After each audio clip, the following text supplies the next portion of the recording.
అమరావతిని రాజధానిగా గుర్తించాలని ఇప్పటికే కేంద్రాన్ని కోరామని ఈ అంశంపై కేంద్రంతో మరోసారి చర్చిస్తామని ముఖ్యమంత్రి చంద్రబాబు ప్రకటించారు. రాజధాని రైతులకు క్యాపిటల్ గెయిన్స్ గడువును మరికొంతకాలం పాటు పొడిగించే అంశంపై కేంద్రంతో మాట్లాడతామని కూడా సీఎం చంద్రబాబు నాయుడు చెప్పారు. ఇక గురువారం రాజధాని రైతులతో ముఖ్యమంత్రి చంద్రబాబు సచివాలయంలోని 5వ బ్లాక్లో సమావేశమయ్యారు. రైతులు తమకున్న సమస్యలను వివరించారు. జరీబు, గ్రామ కంటాలు, లంక భూములు, రిటర్నబుల్ ప్లాట్లలో కూడా మౌలిక సదుపాయాల కల్పనపై కూడా రైతుల అభిప్రాయాలు నా దృష్టికి వచ్చాయి. లంక భూములను పూలింగ్ తీసుకోవడానికి అనుమతినిచ్చాను అంటూ కూడా ఇంకా ఏమైనా సమస్యలు ఉంటే ముందు త్రిసభ్య కమిటీతో చర్చించండి, అవసరమైతే నేను మీతో మాట్లాడతాను, ఇకపై రెగ్యులర్గా అమరావతి రైతుల సమస్యల మీద సమీక్షిస్తానంటూ కూడా ముఖ్యమంత్రి చంద్రబాబు నాయుడు వెల్లడించడం జరిగింది. ఇక ఇదే అంశానికి సంబంధించిన డీటెయిల్స్ కూడా మా ప్రతినిధి వెంకట్ అందిస్తారు. వెంకట్, అమరావతి రైతులతో చంద్రబాబు నాయుడు భేటీ అయినప్పుడు ఎటువంటి విషయాలు కూడా అమరావతి రైతులు సీఎం దృష్టికి తీసుకొని వెళ్లారు? కంప్లీట్ డీటెయిల్స్ ఏంటి? రేణు, గత కొంతకాలంగా కూడా అమరావతి రాజధానికి సంబంధించి అంటే కేంద్రం గుర్తించలేదు అనేది ప్రధానంగా ఉన్నటువంటి విమర్శ. అంటే ప్రస్తుతానికి ఉన్నటువంటి పరిస్థితుల్లో అమరావతిని రాజధానిగా కొనసాగించాలి అనేది అయితే ఎన్డీఏ కూటమి ప్రభుత్వం ఖచ్చితంగా నిర్ణయం తీసుకుంది. దీనికి సంబంధించి 2024 ఎన్నికల సమయంలో కూడా స్పష్టంగా హామీ కూడా ఇవ్వడం జరిగింది.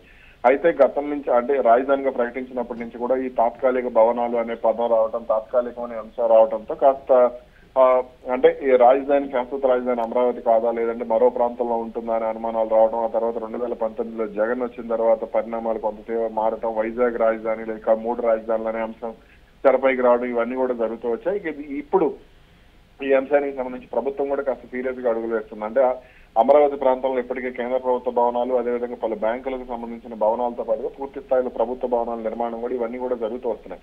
అయితే ఇదే సమయంలో రాజధాని ప్రాంత రైతులకు సంబంధించి కొన్ని సమస్యలు ఉన్నాయి. ముఖ్యంగా ఈ గ్రామ కంటాల సమస్య ఒకటి, అదేవిధంగా లంక భూములకు సంబంధించి, అదేవిధంగా ఈ అసైన్డ్ భూములకు సంబంధించి, రిటర్నబుల్ ఫ్లాట్లకు సంబంధించి, అలాగే మౌలిక సదుపాయాల కల్పన, ఈ తదితర అంశాలు అంటే గ్రామాల్లో రాజధాని గ్రామాల్లో మౌలిక సదుపాయాల కల్పనకు సంబంధించి ప్రభుత్వం దృష్టి పెట్టడం లేదనే విమర్శలు పెద్ద ఎత్తున ఉన్నాయి. దీనికి సంబంధించి ఇటీవల కేంద్ర మంత్రి పెమ్మసాని చంద్రశేఖర్ కూడా పెమ్మసాని చంద్రశేఖర్ తో పాటుగా మంత్రి నారాయణ, అలాగే స్థానిక తాడికొండ ఎమ్మెల్యే తెనాలి శ్రావణ్ వీళ్ళు ముగ్గురు కూడా త్రిసభ్య కమిటీని ఏర్పాటు చేయడం, వీళ్ళు ముగ్గురు కూడా రైతులతో సమావేశం కావడం అంతా కూడా జరిగింది. ఈ సందర్భంగా కేంద్ర మంత్రి దృష్టికి ఈ సమస్యలు తీసుకెళ్లారు. గ్రామ కంటాల సమస్య కానీ, అసైన్డ్ భూములకు సంబంధించిన సమస్య కానీ ఇవన్నీ కూడా తీసుకెళ్లడం జరిగింది. అంటే ఇతర ప్రాంతాల్లో ఉన్న అసైన్డ్ భూములను అమ్ముకోగలుగుతున్నాము, కానీ అమరావతి ప్రాంతంలో ఉన్నటువంటి అసైన్డ్ భూములను అమ్ముకోలేకపోతున్నాం అనే ఆవేదన కొంత వ్యక్తం చేసిన పరిస్థితి ఉంది.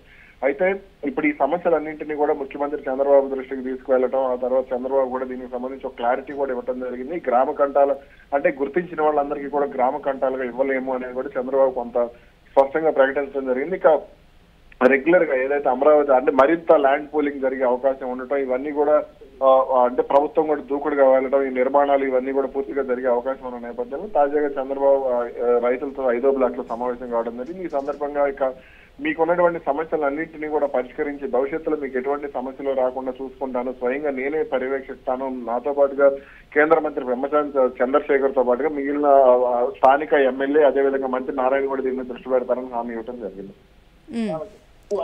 ఇక అమరావతి విషయంలో కూడా ఇప్పటికీ కూడా ఒక స్పష్టత లేదు. అంటే అమరావతికి సంబంధించి అఫీషియల్ గా కూడా కేంద్రం నుంచి ఎటువంటి నోటిఫికేషన్ అనేది కూడా లేదు, అమరావతి రాజధాని అనే అంశాన్ని కూడా లేవనెత్తినట్లుగా తెలుస్తుంది. దీని గురించిన డీటెయిల్స్ ఏంటి Venkat?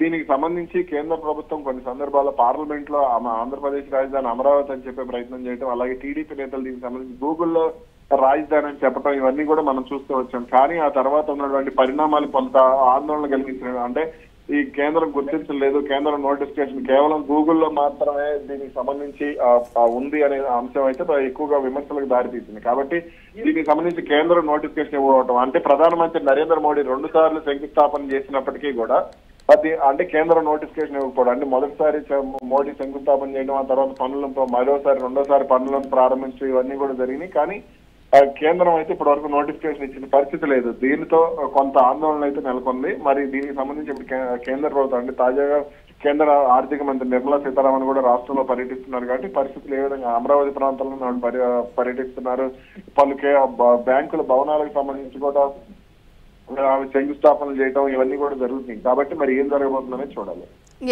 Thanks for the details Venkat.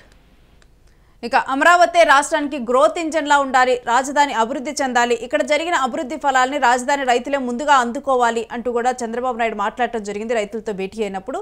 ఇక అమరావతి ప్రాంతానికి రాజధాని రైతులకు న్యాయం చేయటం నా బాధ్యత అంటూ కూడా సీఎం చంద్రబాబు మాట ఇచ్చారు. ఇక నా హయాంలో ఎప్పుడు కూడా భూసేకరణకు ఇబ్బందులు రాలేదు, భూముల ధరలు పెరగబోతున్నాయి, రిటర్నబుల్ ప్లాట్లను కూడా రైతులు అమ్ముకోవద్దు, తిరుమల తరహాలో అమరావతి ఆలయాన్ని అభివృద్ధి చేస్తాము, బిట్స్ పిలాని క్వాంటమ్ వ్యాలీని ఏర్పాటవుతున్నాయి, అద్భుతమైన అభివృద్ధి జరగబోతోంది అమరావతిలో అంటూ కూడా మాట్లాడారు.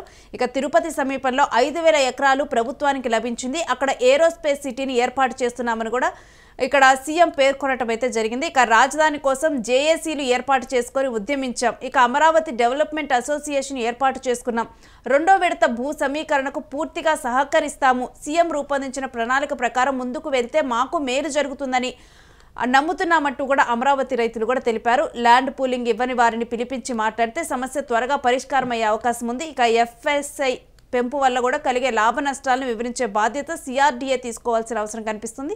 ఇక రైతులకు కొన్ని అంశాల్లో సరైన అవగాహన లేదు, ఏదైనా ఇబ్బంది అయితే నష్టం రైతులకే కలుగుతుందని కూడా రైతులను సీఎం చంద్రబాబు నాయుడుతో మాట్లాడినప్పుడు కూడా రైతులు చెప్పారు. ఇక ఈ సమావేశంలో కేంద్ర మంత్రి పెమ్మసాని చంద్రశేఖర్, మంత్రి Narayana, Tadikonda MLA Shravan Kumar, municipal CRDA శాఖల ఉన్నత అధికారులు, గుంటూరు జిల్లా కలెక్టర్లు కూడా పాల్గొనడం జరిగింది. ఇక ఈ విధంగా కూడా అమరావతి రైతులతో సీఎం భేటీ అవ్వటము, ఇక రెండోసారి ల్యాండ్ పూలింగ్ అంశం కూడా మాట్లాడటము, దీనికి రైతులు కూడా సహకరిస్తామని చెప్పటము, ఇక ఎవరైతే గతంలో సహకరించలేదో వాళ్ళు ఒకసారి పిలిచి మాట్లాడితే కనుక ఈ అంశం సాల్వ్ అయ్యే అవకాశం కనిపిస్తుంది. ఎందుకంటే అమరావతి కూడా అభివృద్ధి పదంలో కూడా మరింతగా ముందుకు దూసుకొని వెళ్ళనున్నట్లుగానైతే సీఎం మాటల్లోనైతే తెలుస్తూ ఉంది.